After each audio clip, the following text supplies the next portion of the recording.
हमारा प्लैनेट एक blue planet है। यह एक अद्भुत दृश्य है जो हमें अपनी सुंदरता से मंत्रमुग्ध कर देता है।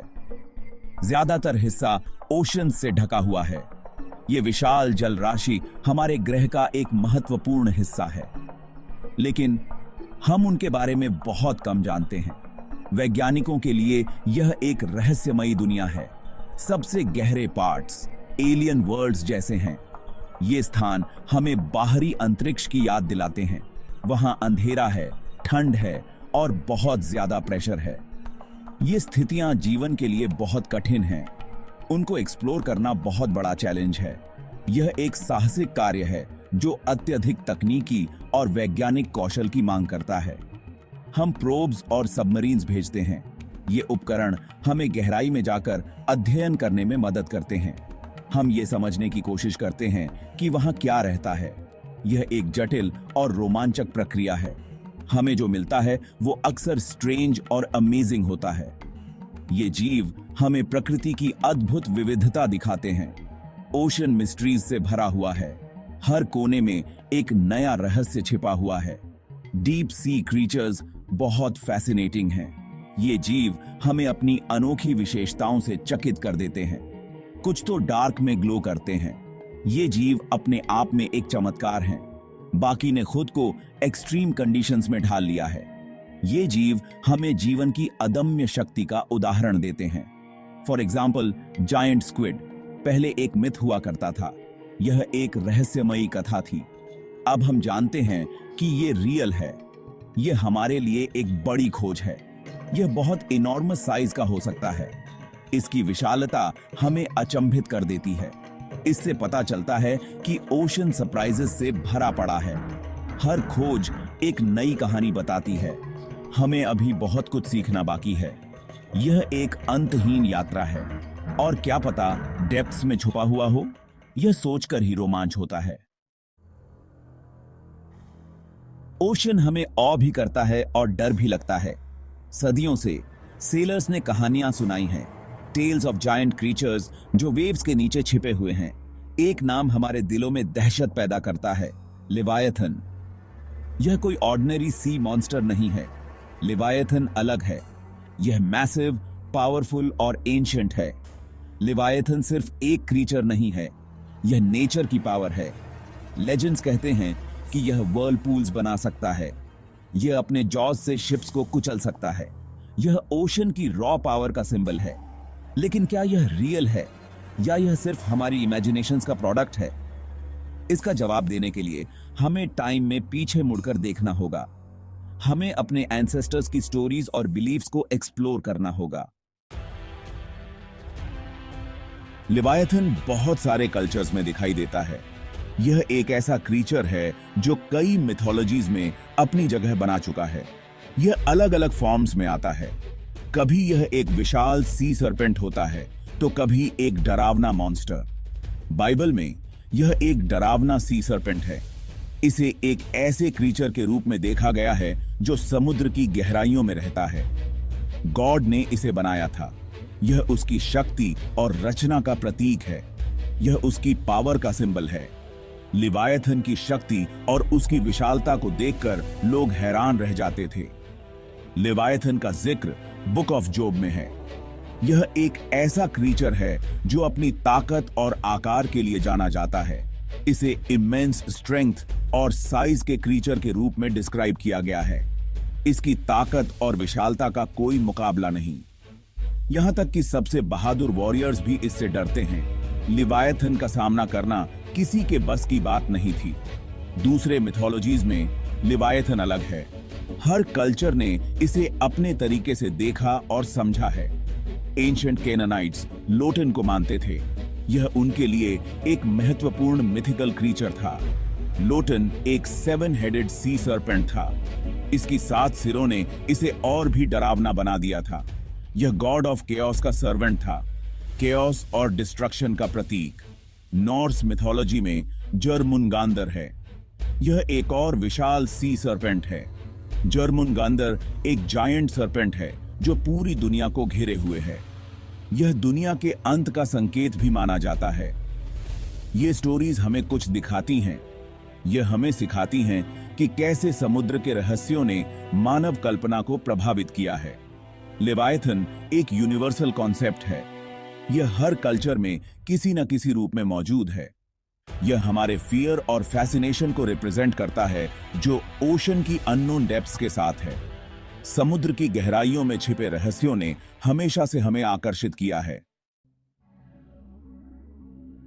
सदियां बीत चुकी हैं और समुद्र की गहराइयों में छिपे रहस्यों ने हमेशा से मानवता को आकर्षित किया है। लेकिन लेवायथन की कहानियां आज भी जीवित हैं और वे हमें अतीत की उन कहानियों की याद दिलाती हैं। सेलर्स आज भी सी में स्ट्रेंज इनकाउंटर्स की रिपोर्ट करते हैं जो हमें सोचने पर मजबूर कर देती हैं। कुछ लोग जायंट स्क्विड या वेल्स को देखने का वर्णन करते हैं जो समुद्र की विशालता को दर्शाते हैं। दूसरों को उन क्रीचर्स के बारे में पता चलता है जिन्हें वे आइडेंटिफाई नहीं कर सकते, जो और भी रहस्यमय हैं। इन स्टोरीज को अक्सर टॉल टेल्स कहकर खारिज कर दिया जाता है, लेकिन क्या वे सच में सिर्फ कहानियां हैं? लेकिन कुछ लोग उन पर विश्वास करते हैं और वे मानते हैं कि इन कहानियों में कुछ सच्चाई हो सकती है। वे सोचते हैं कि लेवायथन अभी भी एग्जिस्ट कर सकता है और समुद्र की गहराइयों में छिपा हो सकता है। 1976 में एक फिशिंग ट्रॉलर ने कुछ अनयूजुअल पकड़ा जिसने सबको चौंका दिया। यह न्यूजीलैंड के कोस्ट से दूर था, जहां समुद्र की गहराइयां और भी रहस्यमय हो जाती हैं। नेट एक कारकस ऊपर ले आया जो किसी अज्ञात जीव का था। यह बहुत बड़ा था और डिकेड था, जिससे उसकी पहचान करना मुश्किल हो गया।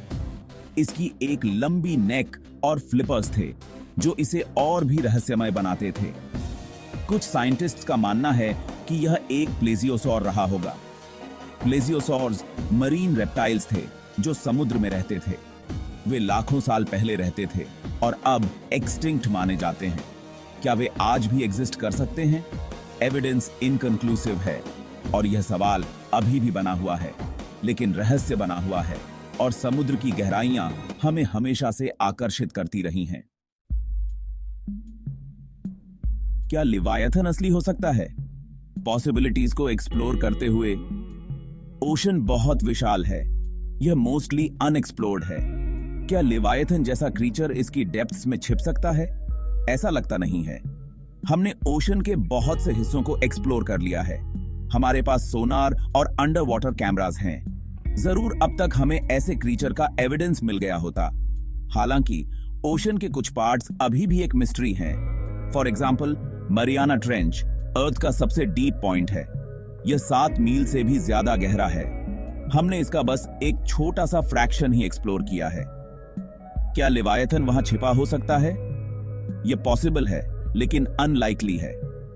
उस डेप्थ पर प्रेशर बहुत ज्यादा है। किसी भी क्रीचर के वहां सरवाइव करने की कल्पना करना मुश्किल है। ओशन सरप्राइजेस से भरा है। 1938 में एक फिशिंग बोट ने साउथ अफ्रीका के कोस्ट से एक अजीब सी फिश पकड़ी। यह मछली एक कोएलाकैंथ थी। माना जाता था कि कोएलाकैंथ्स एक्सटिंक्ट हो चुके हैं, जो लाखों साल पहले फॉसिल रिकॉर्ड से गायब हो गए थे। एक लिविंग कोएलाकैंथ की डिस्कवरी ने पूरी दुनिया को शॉक कर दिया। इससे हमें पता चला कि कुछ भी पॉसिबल है। कोएलाकैंथ हमें उम्मीद देता है। शायद पास्ट के दूसरे क्रीचर्स अभी भी एग्जिस्ट करते हैं। हो सकता है कि लेवायथन अभी भी कहीं बाहर हो, डिस्कवर्ड होने का इंतजार कर रहा हो। हमें एक्सप्लोर करते रहना चाहिए। हमें ओपन माइंड रखना चाहिए। ओशन वंडर्स से भरा है। लेवायथन बस एक मिस्ट्री है। ओशन उनसे भरा पड़ा है। हमें अभी तक इसके सारे सीक्रेट्स नहीं मिले हैं। डेप्थ्स में अजीब सी साउंड्स हैं, अनएक्सप्लेन्ड लाइट्स हैं। ऐसे क्रीचर्स हैं जो एक्सप्लेनेशन को डिफाई करते हैं। ये मिस्ट्रीज हमें अपनी ओर खींचते हैं। ये हमें और जानने के लिए मजबूर करते हैं।